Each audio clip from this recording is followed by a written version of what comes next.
வணக்கம். வாழ்க வளமுடன். வலைத்தளங்களில் படித்த ஒரு பதிவு கொஞ்சம் இம்ப்ரெசிவாக இருந்தது, புதுசாக இருந்தது எனக்கு. உப்பு பற்றி நம்ம சேனலில் நிறையா பேசியிருக்கிறோம், உப்புகள் பற்றி. அதில் சாதாரண நம்ம சாப்பாட்டில் யூஸ் பண்ணக்கூடிய இந்த கல் உப்பு, அதை எப்படி பயன்படுத்த வேண்டும் என்று ஒரு குறிப்பு படித்தேன். கல் உப்பை வறுத்து வைத்துக்கொண்டு அதன் பின்னர் தான் சமையலில் உணவில் சேர்த்து கொள்ள வேண்டும்.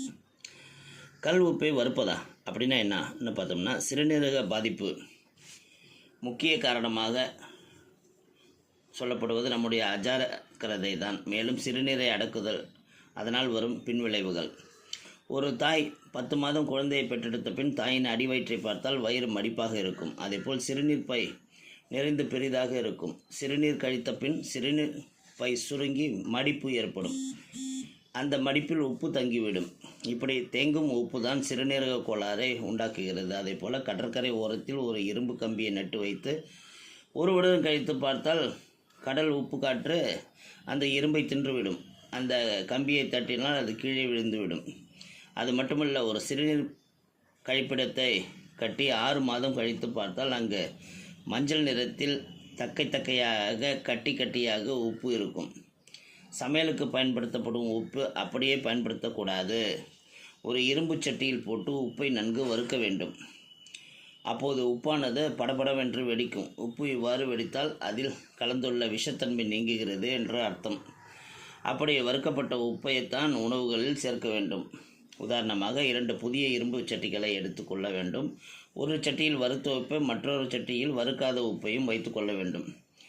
6 மாதங்கள் 2 சட்டிகளையும் அசையாமல் அப்படியே வைக்க வேண்டும். பிறகு 2 சட்டிகளிலும் உள்ள உப்பை கீழே கொட்டி பார்த்தால் வறுத்த உப்பு இருந்த சட்டி புதிது போல் அப்படியே இருக்கும். ஆனால் வறுக்காமல் போட்ட உப்பு இருந்த சட்டியின் அடியில் துருப்பிடித்து ஓட்டையாக இருக்கும். ஆடாமல் அசையாமல் அப்படியே இருக்கக்கூடிய இரும்பு சட்டியே துருப்பிடித்து ஓட்டையாக போய்விடுகிறது. நம் சிறுநீரகத்தில் ஏற்படும் விளைவுகளும் இப்படிப்பட்டது தான். இந்த உண்மை தகவலை நம்ம உணர்ந்தோம் என்றால் உப்பை வறுத்து சமையல் பயன்படுத்துவது கிட்னி பாதிப்பில்லாமல் வாழ வழி செய்யும். அந்த வறுக்கும் போது, இந்த உப்பு வறுக்கும் போது நம்ம ஒரு கூடுதலாக குப்பைமேனி இலை அல்லது முருங்கை இலை சேர்த்து வறுத்து வைத்து கொண்டோம் என்றால் மிகவும் நல்லதுன்னு சொல்கிறாங்க. இந்த முருங்கை இலைங்கிறது நாங்கள் சின்ன வயசில் பார்த்த ஒரு விஷயம். நெய், வெண்ணெய் வாங்கிட்டு வந்து நெய் உருக்கும் போது கூட முருங்கை இலை போட்டு காய்ச்சுவதுங்கிறது அதுக்கு மதிப்பு கூட்டுதல் நம்ம இப்போ சொல்லிக்கிட்டு இருக்கிறோம். அதனால் முடிந்தால் உப்பை வறுத்து உணவில் பயன்படுத்துங்கள். வாழ்க வளமுடன்.